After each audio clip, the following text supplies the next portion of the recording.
Salut les traders, j'espère que vous allez bien. On se retrouve aujourd'hui pour une nouvelle vidéo sur ma chaîne YouTube. Aujourd'hui on va analyser donc deux trades que j'ai pris, un perdant, un gagnant. Vous allez voir que les deux trades ont eu 5 confluences, ont respecté mon plan trading. Il y en a un qui n'a pas fonctionné, il y en a un qui a fonctionné. Vous verrez la différence dans cette vidéo. On va analyser ça donc ça en détail, donc reste bien jusqu'à la fin de la vidéo. Je te dis à tout de suite. Juste avant qu'on passe au vif du sujet de la vidéo, je t'invite à t'abonner à la chaîne YouTube si c'est toujours pas le cas. Je sors des vidéos régulièrement par rapport au trading forex, des vidéos astuces, analyses, etc. Et je t'invite aussi à cliquer sur le premier lien en description, 100% gratuit, groupe Telegram où on échange quotidiennement avec les membres du groupe, on partage un petit peu nos trades, etc., nos connaissances. Je t'invite à le faire, premier lien en description, totalement gratuit, c'est que bénéfique pour tous et je te dis à tout de suite pour la vidéo. Donc voilà, on se retrouve sur mon écran pour analyser d'abord la paire JPB, JPY, donc JJ, un trade que j'ai pris donc vendredi, juste avant que le marché clôture tout simplement. C'est le trade ici, je vais vous expliquer les 5 confluences de pourquoi est-ce que j'ai pris ce trade. Donc vous savez bien que j'aime bien regarder d'abord les gros time frames, voir un peu comment la structure du marché se déroule. Là en tant que tel, je remarque rapidement en 4 heures que voilà, la structure du marché en ce moment est à la baisse. On voit par exemple ici un lower high, lower low, lower high, lower low. Donc la structure du marché est à la baisse actuellement. Et en plus de ça, j'aurais pu les rajouter dans mes confluences, mais on a tout simplement les deux SMA, la 21 qui est en dessous de la 50 qui nous confirme donc que le marché est à la baisse en ce moment. Ensuite, si on reste en 4 heures, on est ici, donc c'est le trade ici. On voit tout simplement qu'il y a eu ce gros engulfing qui voulait simplement continuer, donc ce gros engulfing tout simplement à l'achat. Et puis il y a eu ensuite ce chandelier là de 4 heures qui a eu tout simplement une rejection sur ce niveau, donc 160, qui est tout simplement mon deuxième point. On voit qu'il a voulu tout simplement continuer à la hausse, mais qu'il a clôturé en dessous de 160, ce qui confirme que voilà, on a de la difficulté à briser ce niveau ici précédent de support. Donc on peut continuer à s'orienter vers des ventes tout simplement. Troisième point, 61.8 fib en 4 heures. Donc si je trace mon fib du point A ici au point B, on voit qu'on est dans une zone, dans ce que j'appelle ma golden zone entre 0.5 et 0.68, qui est une zone dans la zone de 160 tout simplement, et on voit tout simplement la rejection ici. Donc pour moi c'est une troisième confirmation, je vais l'enlever puisque ça perturbe un peu. Et puis ensuite je descends en 15 minutes ou 30 minutes, ça dépend comment je le sens. Si je veux avoir une meilleure entrée, je descends en 15 minutes. Si je veux avoir une entrée un peu plus safe avec un stop loss un peu plus large, etc., ou vraiment swing un peu plus mes trades, avoir des plus gros take profit, etc., je vais prendre le 30 minutes ou 1 heure. Là c'était vendredi, je me suis dit ok, je vais rentrer en 15 minutes. Et je vous expliquer en gros la technique que j'ai utilisée pour rentrer dans le trade. Donc à ce moment là on voit tout simplement qu'on est en train de descendre. Ici ça va bientôt, c'est tout simplement l'ouverture en gros de la New York Session. J'attends le pullback au niveau ici 160. On voit les deux belles tout simplement rejection ici à 160. Et je me suis dit là je vais une entrée un petit peu agressive.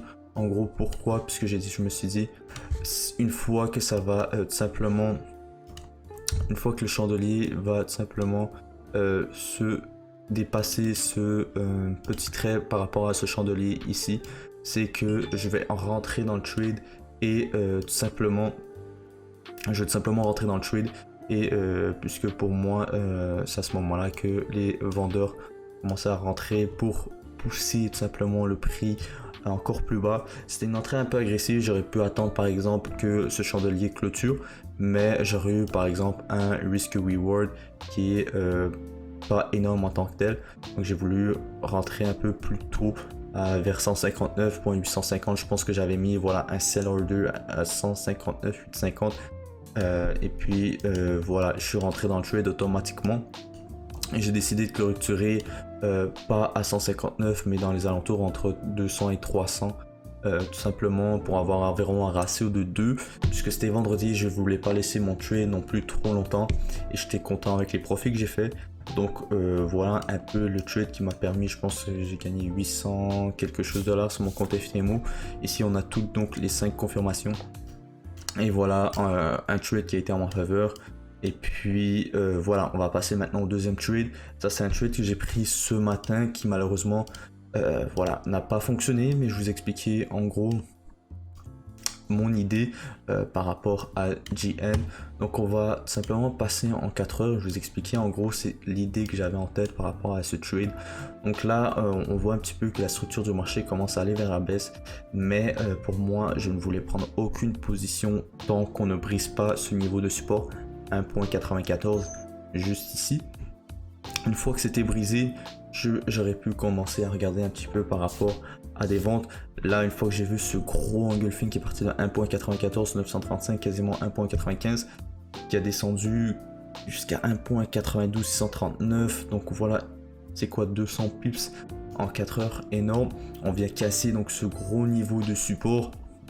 À ce moment-là, donc j'attendais un pullback dans cette zone de 1.94 pour continuer tout simplement ce mouvement à la baisse. Donc voilà mon idée en tant que telle. Là, j'ai créé en premier donc création de market structure à la baisse, donc tout simplement la structure du marché qui commençait à s'orienter vers la baisse. Ensuite, il y avait tout simplement un fib juste ici que j'avais placé aussi dans ma golden zone. Il y avait plusieurs, je vais vous montrer ça donc en 15 minutes pour que vous voyez mieux. Donc ici il y a beaucoup d'indécision, ça encore une fois c'est à l'ouverture de la New York Session, beaucoup d'indécision. Voilà, les acheteurs tentent de casser, de continuer cette petite tendance à la hausse, beaucoup d'indécision. À ce moment là j'attends un petit peu, donc on voit tout simplement qu'on casse le niveau de support, j'attends le retest à 1.94 dans cette zone là, et à ce moment là j'entre sur ce gros engulfing de 15 minutes. Je me dis ok c'est bon, le prix va continuer à baisser, GBP NZD va continuer à baisser durant les prochaines heures, et puis malheureusement ça n'a pas été le cas. Je suis rentré donc ici pour un ratio de 2.63, puis vous voyez que le prix est allé un petit peu dans ma faveur, puis vite est remonté à mon stop loss. C'est des choses qui arrivent. Vous voyez que même avec 5 confirmations, si vous suivez votre plan à la lettre, il peut y arriver des jours où ça ne va pas fonctionner, et c'est totalement normal. Ça fait partie du jeu, ça fait partie du game, du trading. Il faut tout simplement voilà, réanalyser ces trades. Là en tant que tel, pour moi c'était un bon trade puisque j'ai respecté mon plan de trading, j'ai respecté les 5 confluences que j'ai besoin pour rentrer dans un trade. Malheureusement voilà, ça n'a pas été le cas, j'ai pas eu raison sur ce trade là, mais c'est des choses qui arrivent. Là tout simplement je vais attendre que tout simplement qu'il y ait une prochaine opportunité, peut-être pas sur cette paire là mais sur d'autres paires tout simplement. Donc je vais attendre le prochain jour pour voir un peu ce qui se passe dans l'ouverture de la New York Session. Et voilà, j'espère que cette vidéo en tout cas vous aura permis un petit peu d'apprendre quelques trucs par rapport à tout simplement l'analyse technique.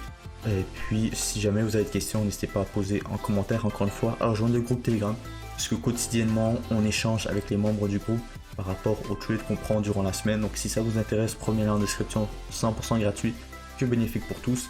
C'est là que je suis le plus actif, donc voilà, n'hésitez pas à le rejoindre. Et je vous dis donc à très bientôt pour une prochaine vidéo. C'était Henri, ciao.